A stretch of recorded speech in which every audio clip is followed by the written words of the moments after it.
और प्रयागराज से बड़ी खबर आपको बता दें, जहां मदरसा जामिया हबीबिया में नकली नोट का मामला सामने आया है। एनआईए मदरसे के लोगों से कर सकती है पूछताछ। टेरर फंडिंग समेत कई मामलों में ये पूछताछ हो सकती है। स्टाफ और स्टूडेंट से एनआईए की टीम पूछताछ कर सकती है। गुरुवार को मदरसे में नकली नोट बनाने की फैक्ट्री का खुलासा हुआ। मदरसे के प्रिंसिपल समेत 4 लोगों को गिरफ्तार किया गया है। आरोपियों पर एनएसए के तहत कार्रवाई होगी।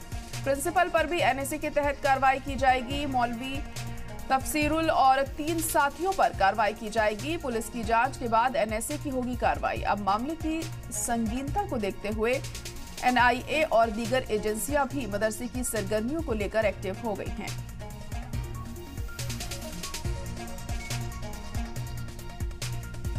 प्रयागराज से हम खबर इस वक्त आपको बता रहे हैं कि मदरसे में नकली नोट रखने के मामले में 4 लोगों की गिरफ्तारी हुई है। 4 लोगों पर नकली नोट रखने का इल्जाम है। फिलहाल एनआईए इस मामले में जांच कर रही है, पूछताछ कर रही है और कुछ और लोगों की भी ऐसे में गिरफ्तारी हो सकती है। एनआईए मदरसे के लोगों से पूछताछ करने में जुटी हुई है और पूछताछ में कई अहम खुलासे भी हो सकते हैं और कई और लोगों के नाम भी इसमें शामिल हो सकते हैं। तो नकली नोट रखने के इल्जाम में 4 लोगों को गिरफ्तार किया गया है।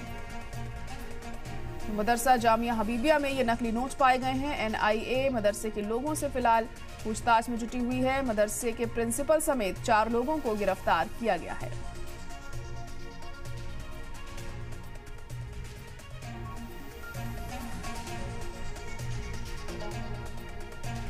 तो मदरसा जामिया हबीबिया में नकली नोट का मामला सामने आया। इसके बाद एनआईए इन लोगों से पूछताछ में जुटी हुई है।